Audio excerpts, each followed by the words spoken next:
Oh no, I've been stranded on a desert island. And I don't know how. To be quite honest with you, I don't even know how I got here or why I'd even be in this scenario to begin with. But if shipwreck stories have taught me anything, I need to start preparing for my survival immediately. So here's what we're going to need. In order of importance, of course, we are going to need shelter. Then we are going to need water, clean water, drinking water, and of course, some source of food. And last but not least, codename Steam for the 3DS.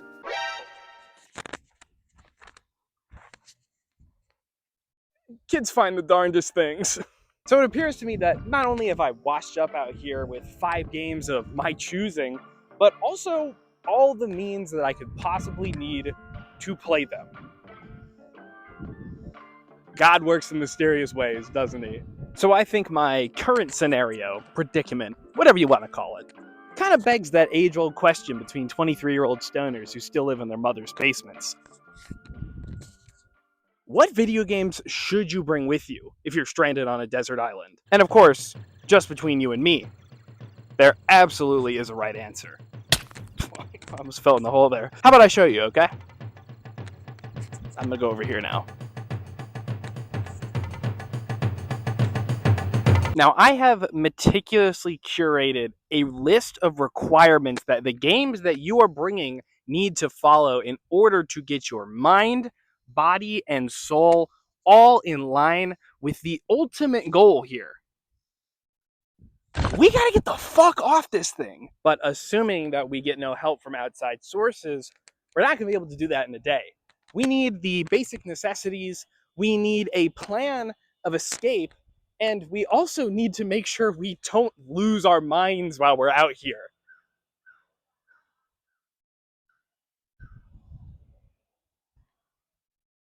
Huh. It's almost like I could hear people.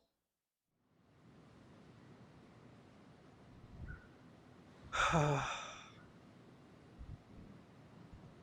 boy can dream. With whatever you bring with you, you need to be laser focused on your ultimate goal of making the most out of your leisure time with these games. I mean, this is not some island tropical paradise vacation. This is death's door. And he is welcoming you in with open arms, okay? And it looks like he repainted the front door and changed the lights, and it looks actually really, really nice with the ambiance he's going for. And is that like a new TV in there?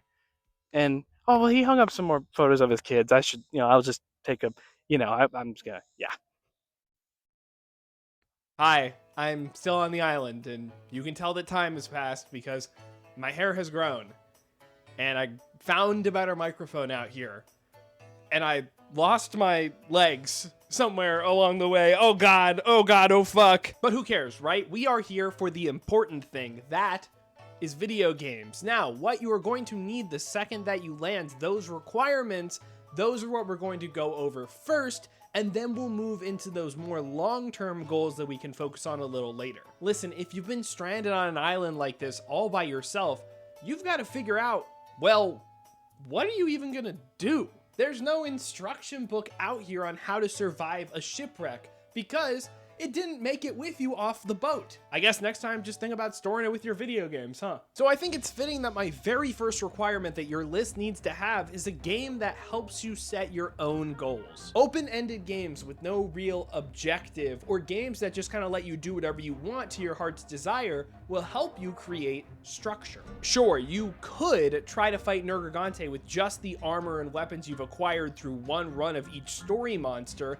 just like you could try to punch a tree down with your bare fists and float on a log aimlessly until someone picks you up, but what are the chances of success if you go that route? Instead, make yourself a plan. Picking armor sets with the correct elemental strengths, eating a meal that's going to give you stat boost that will help you in the fight, and studying the monster's weaknesses beforehand is going to give you a much higher advantage once you finally go to do the hunt. It may take more time, sure, but your efficiency and chances of success are going to increase tenfold. All right, now that we have some goals, we need to actually be able to achieve said milestones. Getting stuck on an island is not only hard on your mind, but on your body as well. And we need to make sure that we're in peak physical form for when we finally decide to get off this thing. You might not be able to have the most protein-rich diet of all times, but being able to perform physical activity often will give you the leg up once you finally have to go meet your maker. There are definitely some obvious choices in here, like Wii Fit, which will help you tune both your flexibility and your strength, but don't count out some more off-kilter choices here, like some VR games or even a Just Dance or two. Those hips don't lie.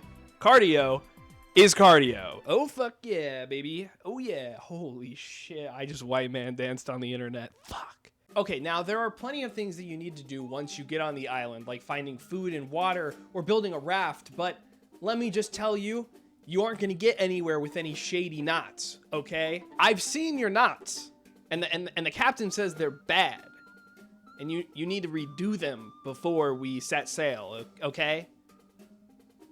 All right, that's right. Don't assume that you're gonna tackle every challenge perfectly on your first go.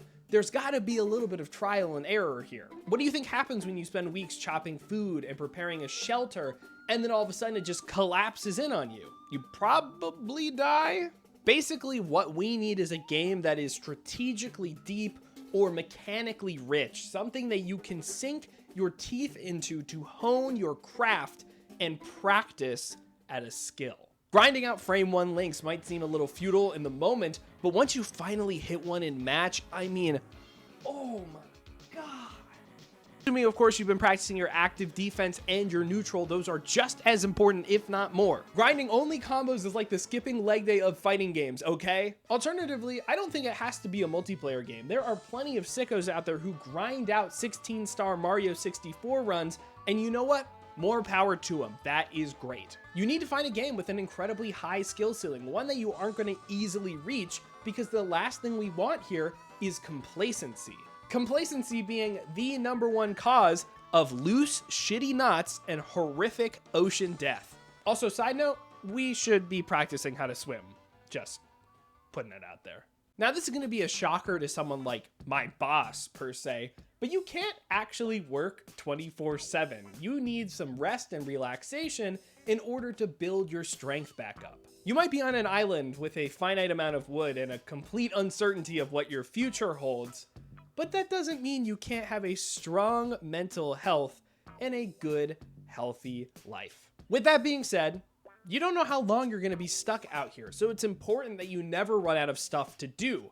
And that means it's crucial to have a game that you can play forever. Now, I'm sure that some of you could make the argument about being like, oh, I could play Final Fantasy VII forever, or like anything else like that from your childhood, but that's definitely missing the point here. We are not here for comfort. We want to be ready for and adapting to the challenges that we are going to be facing. So when I say a game never ends, I ideally mean that the credits don't signify an actual tied up nice little bow, and ideally the game is always changing. Roguelikes are an obvious example here, and as much as I love narrative ones like Hades, I think we need to stay more in the realm of Isaac or Balatro, something that is a lot more about the gameplay loop that will always change forever. Now, for that last point, there is a bit of a problem, because if you're playing something forever, at what point does it feel like it's pointless? If there's no end, what's the point of chasing goals or making progress? That is when leisure becomes futility. So I say you should bring a game that takes a very long time to finish or complete. You'll always be chipping away at something, but there is a concrete end to your pain and suffering. I mean the fun video game you're playing. Hyrule Warriors very likely has thousands of hours of content to work through, and this is the perfect time that I can finally defend what is one of my very favorite guilty pleasure games. Guys, I promise this thing is good, okay? On the other side of the same coin, I think you need to bring a game that you can play multiple times in a lot of different ways. In addition to the extra longevity you get here, you're going to be able to gain a new perspective on the stuff that you already know. If you're stuck on an island too long, you don't want to start getting comfortable. You should be constantly reevaluating your circumstances And replaying a game with a different build or a weapon is a great way to take a second look at your environment. This is the section where RPGs shine, of course. I mean, they make it so easy to swap your playstyles and give you a new experience. But even something as simple as swapping the order that you do certain main tasks or doing a challenge run like a Nuzlocke, that's gonna give you a lot more longevity out of those experiences. All right, it's time to flip the script here because I wanna focus on the exact opposite side of the spectrum that I've been talking about. You need to bring a short game, one that you can specifically finish in one sitting. Much of this list is designed around longevity, the long-term goals that we're going for. So it's great to get a different perspective to force you to think in the short term instead. Do you really think that you're gonna craft some master plan and be able to perfectly follow it every single day? Life isn't all sunshine and rainbows, kid. You're going to run into roadblocks like a storm, or you're gonna run out of food, and it's gonna require multiple hours of your attention in order to fix the immediate issue. Having a short but not too short game that you'll have to make sure you see all the way through to the end credits every single time will teach you great dedication and perseverance. It's been a while, put a joke here. Oh, fuck. So we've covered practice skills and we've focused on effective leisure time, so these last three criteria are going to be about the mind. Perhaps the most important point that we have to remember out here is that we are just people. We need to maintain our sense of humanity out here, and I think with a lot of the art that we engage with, we take for granted. You shouldn't just mindlessly consume content. The emotional impact that we get from anything that we interact with allows us to connect with not only the creators of that work, but the people around us via our shared or even different experience with it. But there's no one else here. So how do we actually satisfy this particular need? By picking a virtual mannequin that we can pretend to bone with. We're cooked, holy shit. Even though you're gonna be out here all by your lonesome, companionship and community are important for your mental health, and luckily for you sickos, video games love to provide that part. Whether you immerse yourself into a ragtag team of characters, dive deep into learning about one special NPC, or date everything, I guess, there is no shortage of experiences that will help you feel a little less lonely. Another way we need to keep our minds active and alert is engaging with new stimuli. The island and the games that you're playing on it are going to become a little too familiar as time goes on. You have to remember, the planet is bigger than your isolated spot in the worlds that you've chosen to interact with. I know how gamers think, okay? You want the perfect setup. You want flawlessly running and beautifully looking video games. You are trapped on an island. Wake up, hello, hello. So for these last two, I'm challenging you. I need to create some turmoil in your day-to-day. You are not enjoying yourself out here. You need to go home, and I'm here to disrupt any feeling that you might have that you're totally safe. You need to have a game that forces you to interact with different types of art that you aren't necessarily used to, and you absolutely need to have a game that you don't like.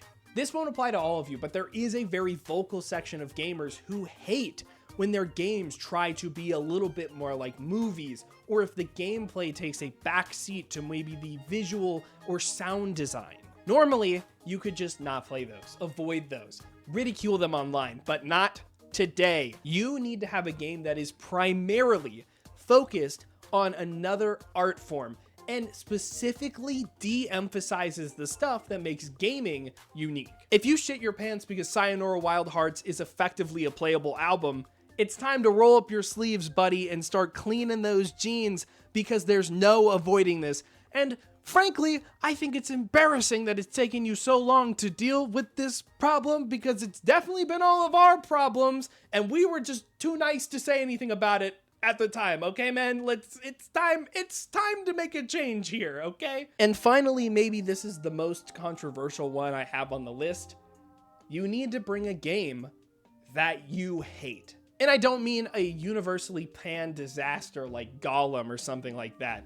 This needs to have a personal touch. Have you ever played a Metacritic must play and thought it was incredibly overrated? Have you ever played a new release day one, been super excited, and ultimately pretty let down by the end of it? Has a franchise that has one of your favorite games of all time continued to decline in quality as it chases trends and introduces mechanics from other games that make it feel like a bastardized version of itself that's lost sight of what makes it cool and interesting, and it feels like a cruel and personal attack on you and everything you stand for?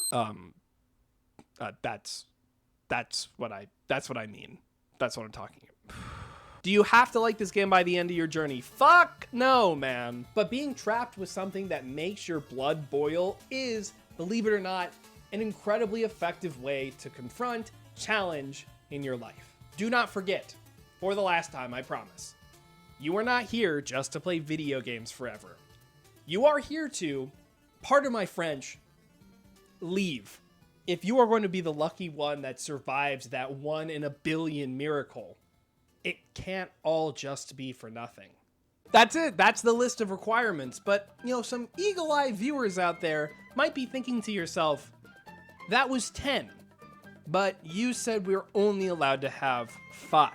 Did you seriously think it was going to be just a walk in the park, that you would choose one game for each thing and get out of here scot-free? Has this have I not explained enough how much that this is just not how I operate, okay? Did you think that there wasn't going to be choice? Did you think that there wasn't going to be sacrifice? Did you think that there wasn't going to be heartbreak? Need I remind you that you are in mortal danger and you need to survive? And also play a couple of video games that you may like. Yes, you may have figured it out by now, but the 5 games you're allowed to pick must satisfy all 10 of the conditions that I've laid out before you. So often when people are asked this question about Desert Island movies and games, they just pick a couple off the top of their head and they're rewarded. But we do not have such luxury. We do not just get to move on with our lives after this question. But as the humble servant I am to you, I will also be your guide, because not only have I crafted the requirements,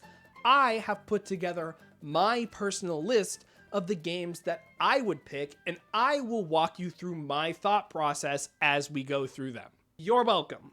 Now, before I let you in on all my secrets and treasures and whatnot, I do have to set you up on the right path. There are some games that you are not allowed to bring with you.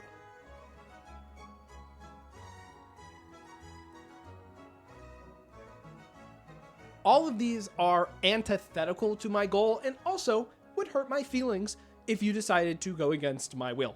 So just think about that when you're choosing, okay? I'm sure some of you thought that the perfect fit for a scenario like this would be a survival game, and you are fucking wrong. All video games work on their own fake logic, but survival games are a little too close to our actual real life problems that their fake video game stuff could interfere with your actual real world survival. The last thing we want is for you to run out of food when your hunger bar is too low, because that's how you run out of energy at 11 o'clock and need to take 3 more naps to get through the day. In a very similar manner, cooking games are also off limits, and I don't think I need to be the one to tell you this, but I would not trust the mini game that tells you that cooking chicken only takes about 30 seconds. Mama, I'm sorry, but you are literally trying to kill me. This one might end up being the most controversial thing I say in this entire video. I'll do this stoically. You also need to avoid games that bring you comfort. Unfortunately, for you Stardew Valley heads out there, comfort games, cozy games, they are not allowed. We need some agency here. We are not snuggling into our sand blankets and tending to our strawberries. We are at war with Mother Nature herself. What is a sand blanket? What did I mean by that? Similarly, anything that you may consider a personal comfort game is not allowed. I do not care if it satisfies all conditions. If you have a personal connection with it, it is no longer a tool, it is a toy. I'm sorry, Hyrule Warriors, but the hardest choices do in fact require the strongest wills. I can do this. I can do this. For all you TikTok addicted 7 to 35-year-olds out there, I know how much you like to sit there and waste your time on what can only be described as some bullshit. You probably saw this one coming, but anything that could be considered a time waster game absolutely cannot be here. And to be honest with you, if you thought that Cookie Clicker was going to be top 5 best to bring to a desert island, let's just, between you and me, let's just cut it off. I'll do it. If you don't, I can drown you. However you want, okay? Finally, you should not have any access to online multiplayer. If there's any way to communicate with the outside world, even if it's non-verbally with in-game actions, it defeats the entire purpose of this. I think internet access is fine if it's more about seeing other people's creations or passively interacting with the outside world, like in something like Dark Souls. It's kind of like a foggy one-way mirror. You know something is out there, you can see it, but you have no way of getting their attention or letting you know that you're actually present. I did consider not including this point because, as we all know, online multiplayer is an eldritch nightmare, one of which a human being could not possibly perceive of. But I am a merciful god, and I will save you from getting called slurs you never heard of before in a Counter-Strike lobby. You can thank me later. Or now, if you want. Wow, this is really flying by fast here. We're gonna be off this island in no time. The only thing I guess to talk about left is it's me, little old me. So it's time to lead by example. I will give you my 5 game choices and I will walk you through each of the requirements that they fill and why I picked them overall. Believe it or not, I am multifaceted. And I don't only play video games with my spare time. You may be shocked to hear that I actually listen to some music. I know, I'm better than you. I got it, I know.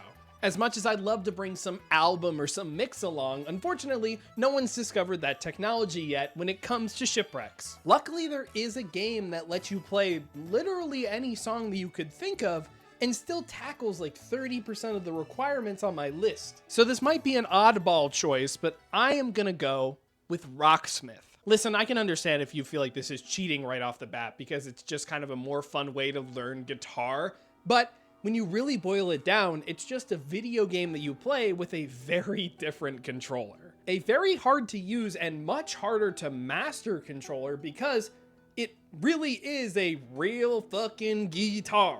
I didn't like that. I'm sorry. As a nice bonus, Rocksmith does in fact provide you with a real world skill that you could use to find a job or to just not be so fucking sad all the time. Sure beats cranking 90s or whatever the hell the kids are doing these days. I don't know. You know, this throwaway joke that I think is like super outdated and just not funny is going to force me to play Fortnite to get footage of it. YouTubers have the hardest job on the planet. Rocksmith also has an infinite replayability, as I don't think there's any way on earth that you could possibly play every single song that's ever been made and master them in a human lifetime, let alone however long I'm gonna be on this island. Of course, Rocksmith is centered around music, specifically around an entirely different artistic industry, not just video game songs. It's a bit of an off-kilter choice, I will admit that, but learning how to play an instrument requires a lot of dedication. There aren't really any difficulty options to make it any easier, and it's like a perfect match for this situation. Minus the whole like being on a desert island part, maybe you get like sand in the strings or whatever. Okay, maybe like Perfect's doing a little too much heavy lifting. I don't know. If you know anything about me, which you shouldn't, this is my first video, that would be creepy. I like movies. Yeah, jackass, everyone likes movies. No, I like them more than you do. Like many mid-20s white YouTubers, I got a film degree in college. But unlike many of those other successful creators, mine was in film studies, which focuses on history and theory and not actual real-world hands-on filmmaking.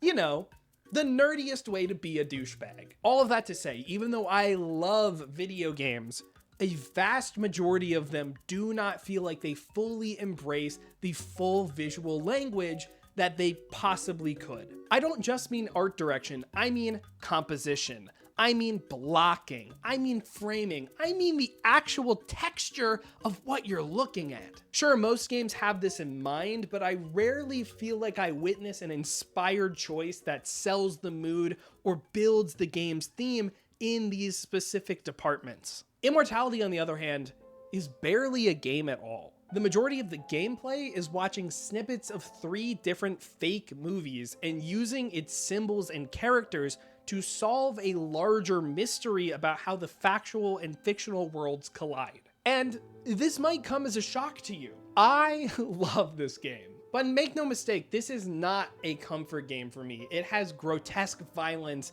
garish sex, and these freaky weirdos that kind of live inside the film strip that feel like they could visit me at any time, but I would really prefer that they didn't. Immortality fits only 2 of my criteria: a short game that you can beat in one sitting, and a game that's primarily about another art form, and that doesn't even make it the first one on this list to do it. But what Immortality brings me is something that will remind me about my life and my legacy. I can't stay on the island forever. I haven't made a game. I haven't written a song. I haven't even written a script, let alone attempt to make an entire movie. I haven't contributed to the things that I love in any meaningful way, and I don't really know how to grasp with that.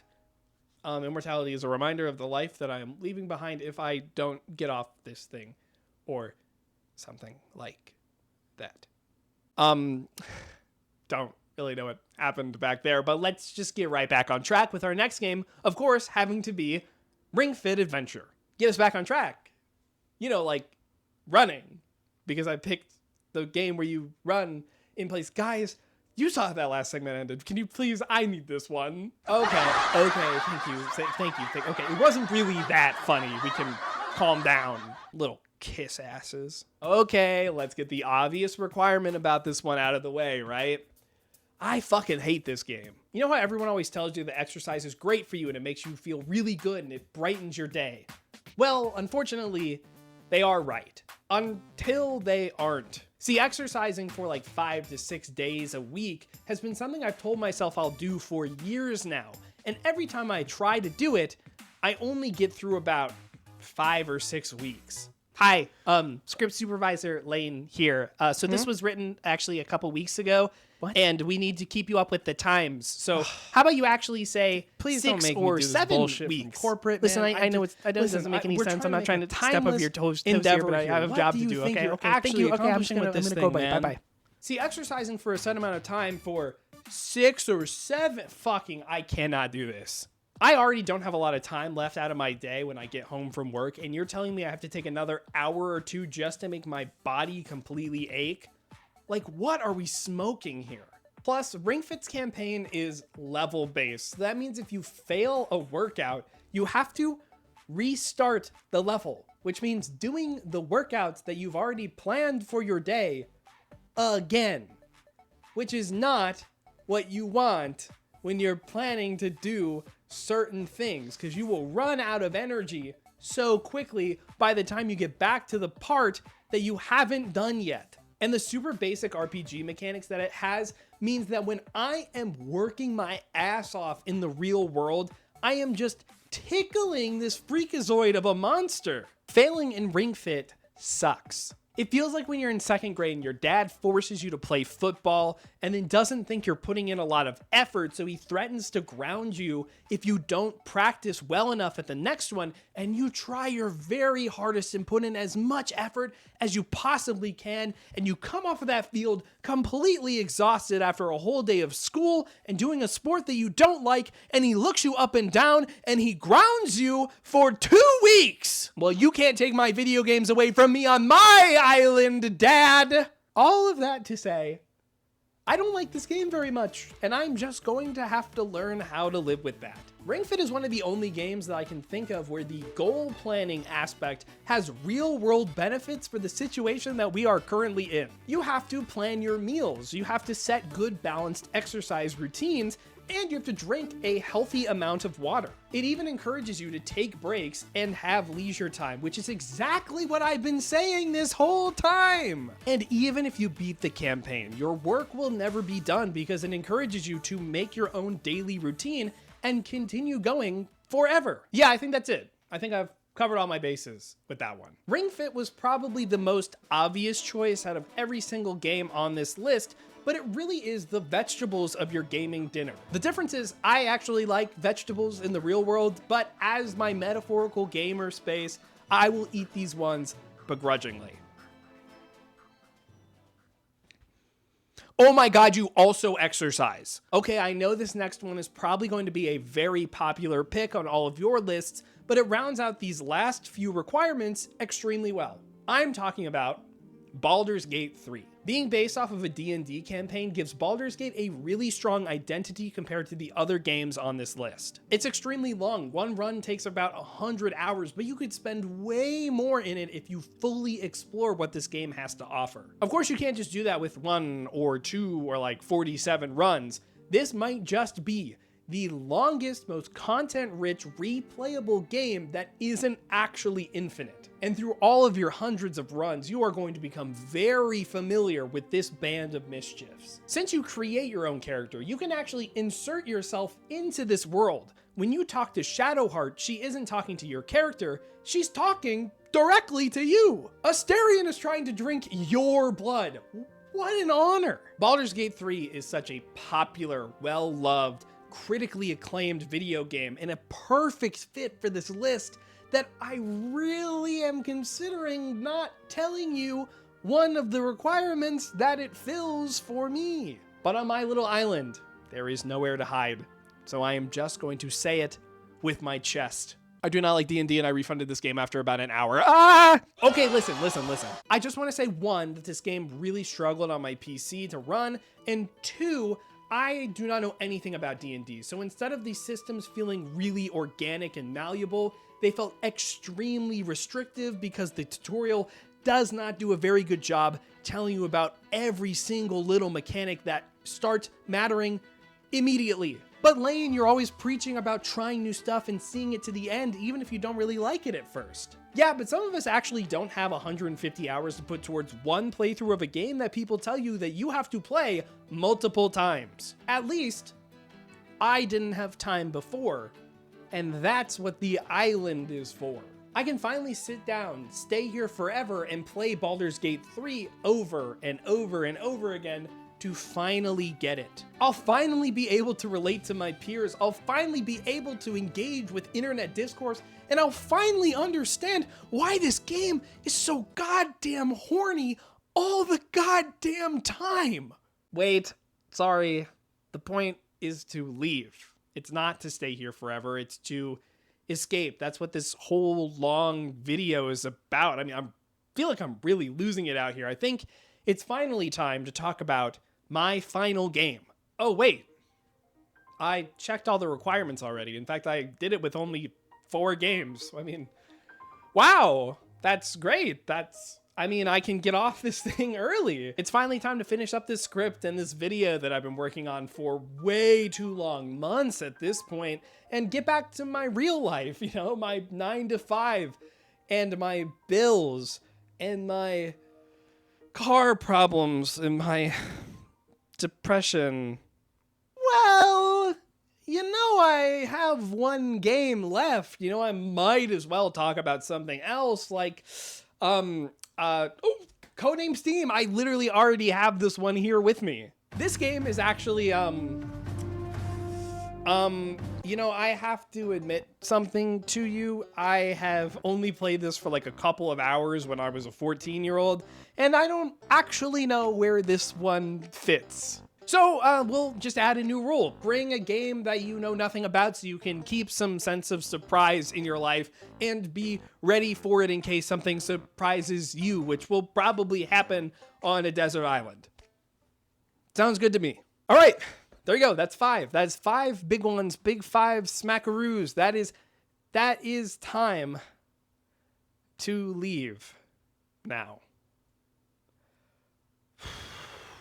I mean, what even is 5 in the grand scheme of things? I don't actually know how long I'm going to be here. And what if I exhaust everything I've brought with me, and I also become the world's greatest guitar player at the same time. I like fighting games, and learning a new skill is never a bad thing, so let's bring 2XKO. It just came out and it's going to be supported for a very long time after this. Plus, maybe Riot can use their awesome Vanguard spyware and triangulate my position so I don't have to worry about all of this anymore. Thank you, Riot. Come and save me, please. I never thought I'd think Riot Games was going to save my life, but you never know what's going to happen. I might as well add another requirement, which is going to force me to have to add another game that I have to talk about. So let's do an oldie but a goodie, a game with a greater history that you can still appreciate today. It reminds you that history, it's something that you can't interact with, and there's a greater world out there that isn't really something that exists anymore. Is that anything? Does this make any sense to anybody out there? I don't care. Oh well, we'll talk about Mega Man 2. It's a short game. You can play it in literally like 40,000 different orders because you can choose which of the Robot Masters you go for, and that determines the order that you get your power-ups, so you'll have a different experience every single time you play it. And as a bonus, I'll probably hate it because it's an NES game from 1988. So check, check, check. Awesome, cool, great. Okay, I know I said no comfort games, but I really want to bring Hyrule Warriors along, okay? I promise, guys, it's a nightmare. Like, it's going to, oh my god, I don't want to play this. It's going to take thousands of hours to get through, and it's super hard to get through everything. Oh god. Are you guys buying this? I don't think they're buying this. Oh god, oh god, oh god. It's time to bring out the big guns. I'm going to unearth the secret final boss, the game I wasn't going to talk about, the game that inspired this entire video idea. Because guys, you don't actually need 5 games to satisfy all my conditions. You just need one. The objectively correct answer to the question of the single game you're allowed to bring with you on a desert island. The game to end all games. A game blessed by God itself, maybe. It's Roblox.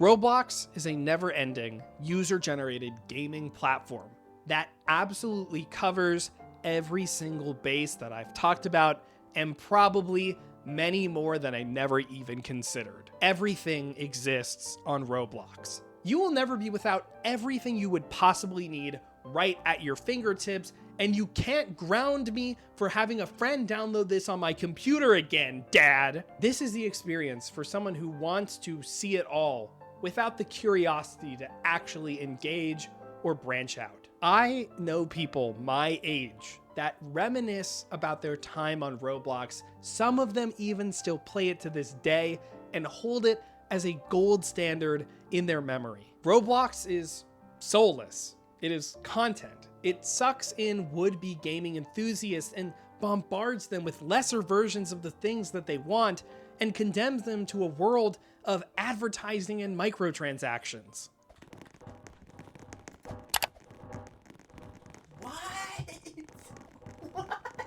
What? Roblox is the antithesis of everything I've been trying to preach in this video. It is comfort, it is easy, it is served to you on a silver platter.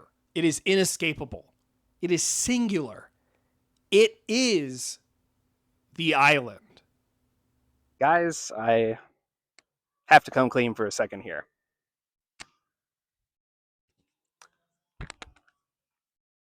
I'm not actually stranded on an island. In fact, I'm actually spending a weekend in my hometown because the stress of my day-to-day adult life was really getting to me, and I think I needed a breather. And I also had a dentist appointment. By putting my glorified English degree to use, I masterfully crafted a world that convinced you that I was not only stranded on an island, but also that I was dead set on removing myself from that environment. And you fell for it like hook, line, and sinker. Like I'm fishing in the lake. Nothing was meant to be comfortable. Everything had a perfect, and success was only oriented around one thing: returning to normal life. Staying on the island is supposed to be the admission of defeat, the brain giving into the temptation to just give up, accepting a subpar life because you don't want to go through the risk and the struggle to get back to the one that you deserve.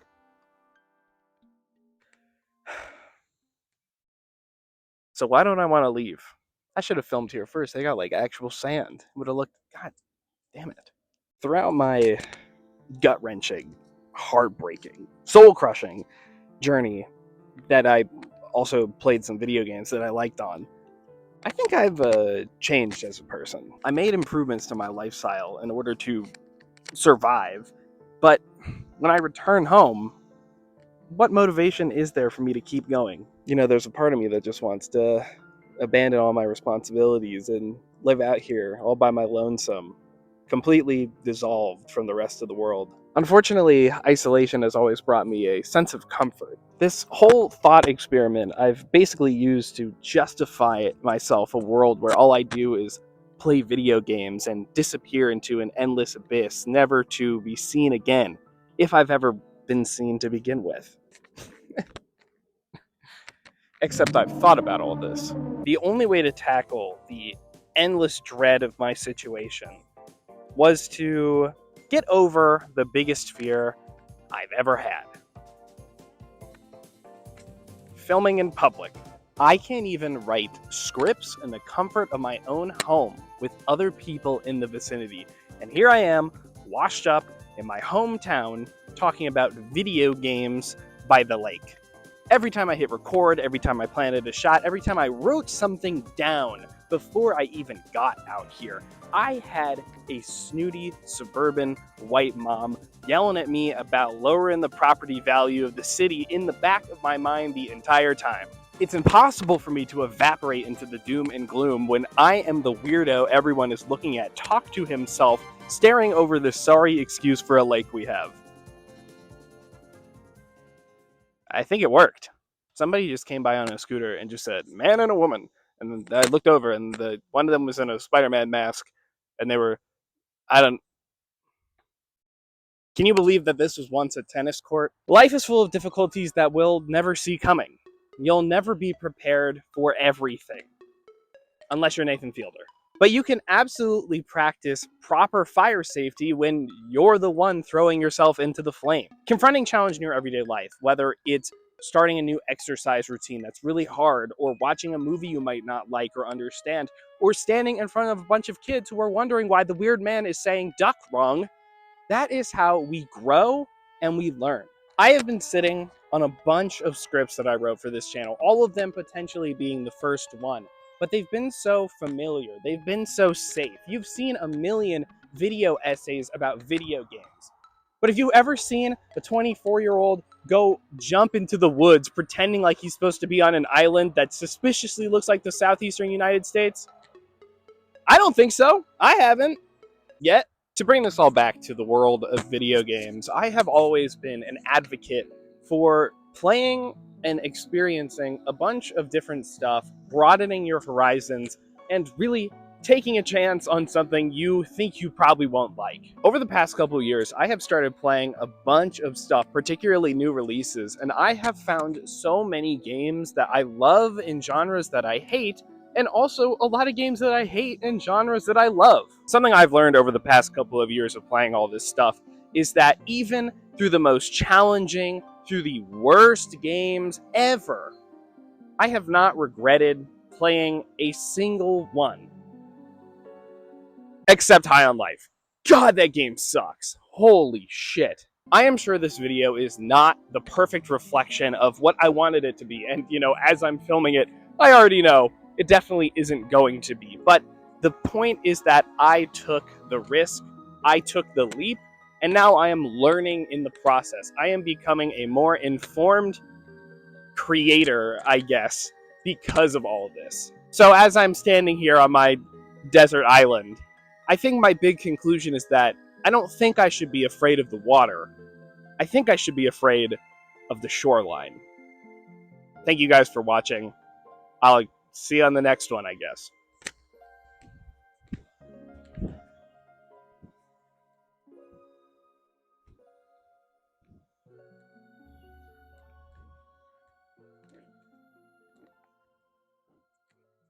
Hello, welcome to my home. You can tell time has passed yet again because my hair is even longer. Before I get into my big whole spiel here, I do need to do the YouTube housekeeping. I do need to tell you to subscribe, to like, to comment what games you would bring with you using my method, of course, because the YouTube algorithm, that's how success is made. If you liked this video, please consider doing all those things. Consider sending it to a friend who might like it. Maybe you're the only one out there who likes it. That's not true, because I like it. So you get to join that club with me. What I want to spend this little amount of time talking to you about is my plan for YouTube going forward. This video took a very, very, very long time. I believe I started writing the concept and those initial rules in April. It is December 6th today. Now, hopefully, since I've done this one for the first time, I've swapped editing softwares, I've done all this stuff to prepare for this video, got a lot of footage. Anything after this, in theory, shouldn't take very long, but at the same time, I don't really have any full scripts prepared, so next video, literally have no idea when that's gonna be. Which is the perfect segue to talk about my other variety kind of gaming stuff that I'm gonna have on YouTube. I want to do something that is true to me, but also has its own place, just not copying anything, not going on a formula, anything like that. This is where big projects are going to be. That means you aren't going to see me very often. So if you go check out my other general gaming channel, the Express Lane, I think that's what I'm going to call it. If I'm not, it's right here. You can see it's probably going to be over here.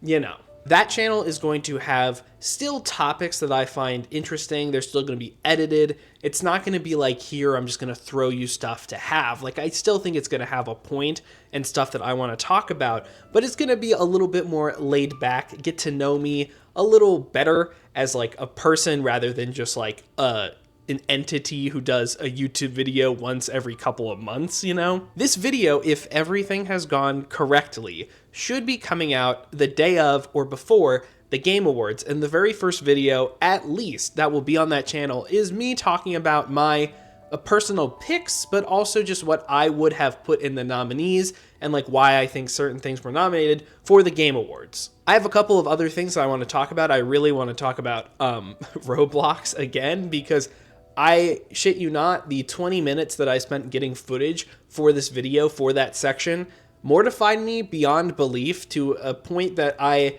actually like had to stop and like take a breather because my anxiety was so intense for the things that we are giving our young people to just go off with no supervision. It was actually like mortifying. So you'll probably see a video on that. If any of that interests you, subscribe over there as well. I'll get out of your hair. I'll let you enjoy your holiday. You know, it's about that time. Spend it with your family, spend it with your friends, spend it alone if you must. Just have a good holiday. Thank you guys.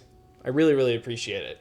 You don't know how much it means to me. If this video bombs, if no one sees it, at least I did it. At least I made it.